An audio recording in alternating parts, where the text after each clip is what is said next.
Hello, everybody, and welcome to 28 Ways God Says, I Love You. Today, we're going to talk about the blessed hope. Does hope make a difference? Think about it this way. Imagine John and Mary are working in a cabinet making factory.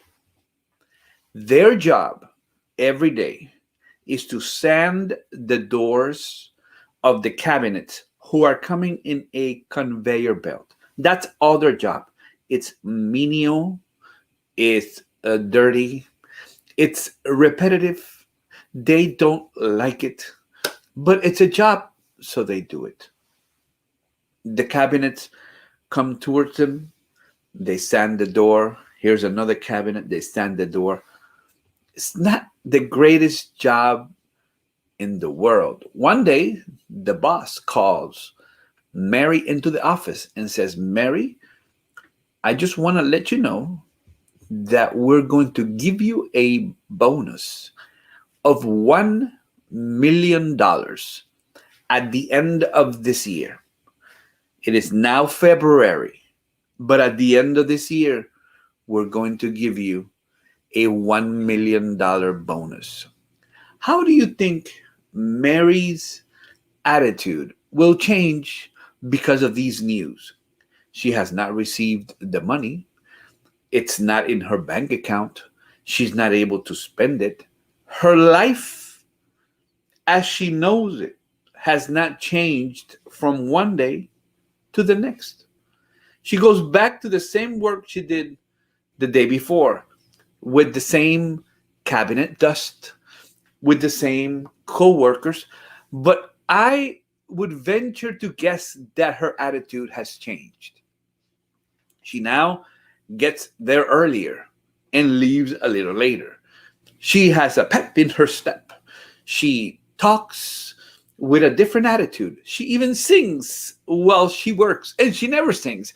And people look at her and say, what's going on with Mary? What's the difference? What has happened? You know what has happened to Mary? Hope.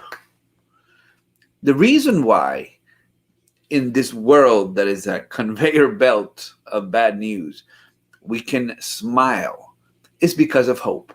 It's because of the blessed hope. God did not promise us He was going to give us $1 million. He promised He was going to give us eternal life. That's the reason why you see some people that can smile every day. Even though the world might be falling down around them, they can smile. They have hope. They understand that our worst day is not our last day because of Christ and His promise that He will return. Because of the promise that He would come the first time, we can know He's coming again. Now, the Bible talks about the second coming of Christ in the following terms. It says that it's going to be a literal second coming. It's not just an imaginary or an allegory. Number two, it's going to be personal. You're going to be able to experience it. Number three, it's going to be visible. People will see it. And number four, it's going to be universal. Everybody, it's not going to be localized at a location. Localized at a location. Conveyor belt of words today. It's not going to be localized. It's going to be universal. That's how you can differentiate between a real second coming and a false one. So what I wanted you to do right now is in the comment section, put the initials of somebody you are going to want to be with when Jesus comes back.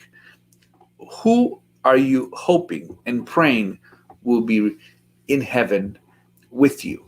When you think about the second coming of Christ, I think of Christ instead of honing in and concentrating on the second coming. Hone in and concentrate on Christ first. Because if you only think about second coming, you see all the signs and people can distraught and concerned and afraid about the signs. The good news about the second coming is that Jesus is coming. Jesus is the Jesus coming. The Jesus. That's the most important one. All right. So thank you for watching. Thank you for sharing. Thank you for subscribing to our channel. May God love you. And when He comes back, I hope to see you there. I know I will. This has been 28 Ways God says, I love you.